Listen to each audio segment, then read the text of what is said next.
dari kelas 2P Program Studi Manajemen Universitas Swadaya Gunung Jati. Video ini saya akan menjelaskan materi terakhir yang akan saya sampaikan. Materi terakhir yang akan dijelaskan yaitu mengenai materi implementasi kinerja dalam sumber daya manusia. Sebelum memasuki materi inti atau materi utama, kita harus mengetahui tujuan maupun sasarannya terlebih dahulu. Untuk tujuannya yaitu meningkatkan pemahaman dan pengetahuan terkait materi implementasi kinerja dalam sumber daya manusia, dan sasarannya yaitu terwujudnya pemahaman dan pengetahuan terkait materi yang dijelaskan dalam implementasi kinerja dalam sumber daya manusia.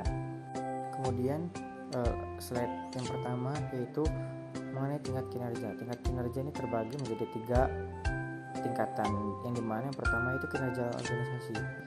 Jadi yang di kinerja organisasi ini yaitu mengenai pencapaian hasil pada tingkat atau unit analisis organisasi. Kinerja pada tingkat organisasi ini terkait tujuan organisasi, rancangan organisasi, dan manajemen organisasi. Lalu yang kedua yaitu ada mengenai kinerja proses. Pada tahap ini atau pada tingkat ini yaitu kinerja pada proses tahapan dalam menghasilkan produk ataupun pelayanan. Ini dipengaruhi tujuan proses, rancangan proses, dan manajemen proses. Dan yang terakhir yaitu kinerja individu atau pekerjaan. Jadi pencapaian atau efektivitas pada tingkat pegawai ini mempengaruhi tujuan pekerjaan, rancangan pekerjaan, dan manajemen pekerjaan serta karakteristik individu. Materi selanjutnya itu pendekatan pengukuran kinerja. Lalu pendekatan ukuran standar kinerja dalam pengukuran yaitu terdapat 3, yang dimana yang pertama itu pendekatan personality traits, yaitu di sini mengukur mengenai kepemimpinan, inisiatif, dan sikap. Lalu yang kedua pendekatan perilaku. Pendekatan perilaku ini diukur melalui aspek umpan balik, kemampuan presentasi, respons terhadap komplain pelanggan, dan yang ketiga pendekatan hasil. Pendekatan hasil ini diukur melalui kemampuan produksi menyelesaikan produk sesuai jadwal dan peningkatan produksi atau jualan. Dan juga materi yang selanjutnya itu terdapat aspek pengukuran kinerja. Aspek-aspek di sini terdapat 6, yaitu yang berkaitan mengenai produktivitas, kualitas, ketepatan waktu, putaran waktu, penggunaan sumber daya, dan yang terakhir biaya. Kemudian terdapat juga jenis ukuran kinerja.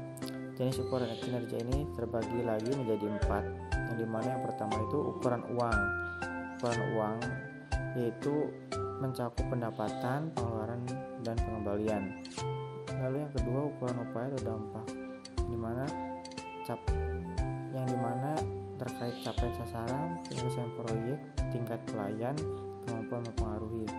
Yang ketiga ukuran reaksi, yang dimana penilaian rekan kerja, pelanggan, pemegang pekerjaan lainnya. Dan yang keempat ukuran waktu, yaitu mengenai pelaksanaan kerja dibandingkan jadwal, batas akhir, kecepatan respons, dan jumlah sasaran. Kemudian terdapat indikator untuk mengukur kinerja organisasi. Di sini indikatornya yaitu ada 5. Yang pertama itu produktivitas, kedua kualitas layanan, yang ketiga responsivitas, yang keempat responsibilitas, dan yang kelima adalah akuntabilitas. Kemudian terdapat pula indikator penilaian kinerja organisasi, yang dimana terdapat 5 juga. Yang pertama efisiensi. Yang efisiensi ini yang berkaitan mengenai pertimbangan tentang keberhasilan organisasi, pelayanan publik, mendapat laba, dan memanfaatkan faktor. Yang kedua itu produksi serta pertimbangan yang berasal dan rasionalitas ekonomi. Yang ketiga itu efektivitas, yaitu yang berkaitan mengenai rasionalitas teknis, nilai, misi, tujuan organisasi, serta fungsi agen pembangunan. Yang keempat itu keadilan. Yang keadilan di sini yaitu mengenai distribusi dan alokasi layanan yang diselenggarakan oleh organisasi pelayanan publik. Dan yang kelima itu daya tanggap. Daya tanggap ini berkaitan mengenai kebutuhan vital masyarakat dan dapat dipertanggungjawabkan secara transparan. Dan terakhir yaitu indikator kinerja organisasi yang dijadikan pedoman menyusun laporan kinerja. Yang pertama itu masukan.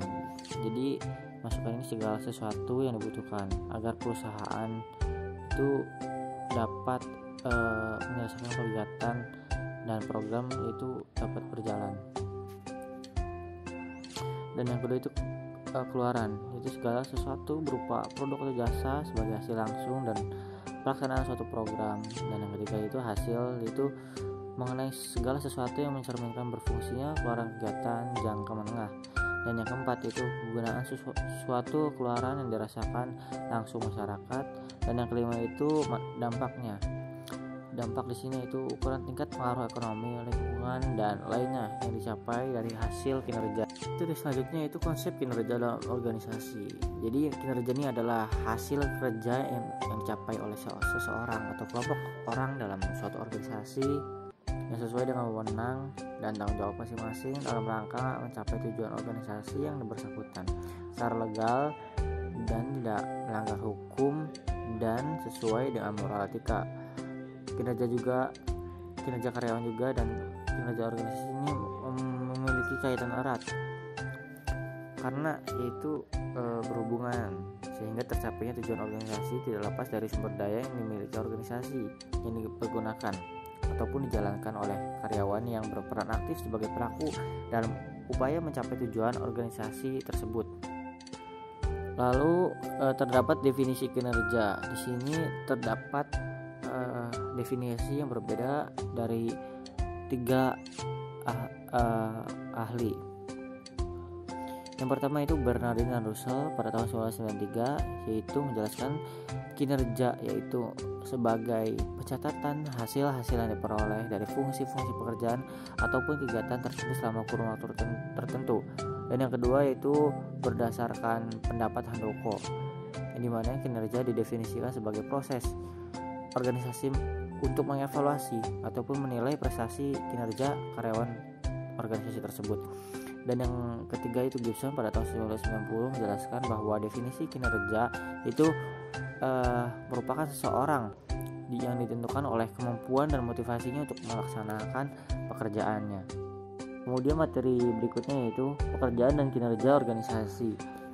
Fungsi pekerjaan atau kegiatan yang terkait kinerja organisasi atau perusahaan yaitu yang pertama itu mengenai strategi organisasi, yang kedua adalah pemasaran, dan yang ketiga operasional, yang keempat SDM, dan yang terakhir adalah keuangan. Kemudian materi yang terakhir itu mengenai faktor peningkatan kinerja, yang dimana itu yang pertama adalah mengenai pendorongnya. Pendorong di sini itu terdapat 2. Yang pertama itu audit modal intelektual. Jadi audit intelektual ini bertujuan untuk memonitor dan mengatur modal intelektual sebuah perusahaan.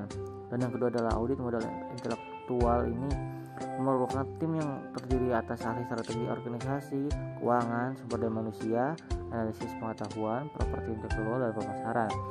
Dan yang kedua adalah faktor penghambatnya, di mana faktor penghambat di sini bermacam-macam. Yang pertama itu masalah yang lekat dalam sistem pengukuran manajemen pengangkatan itu sendiri.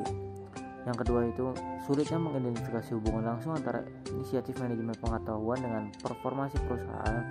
Dan yang ketiga, manajemen biasanya meminta indikator kasat mata seperti dampak terhadap performasi keuangan dan operasional lainnya. Dan yang terakhir, yaitu semakin beragam dan kompleksnya stakeholder atau pihak berkepentingan terhadap eksistensi perusahaan.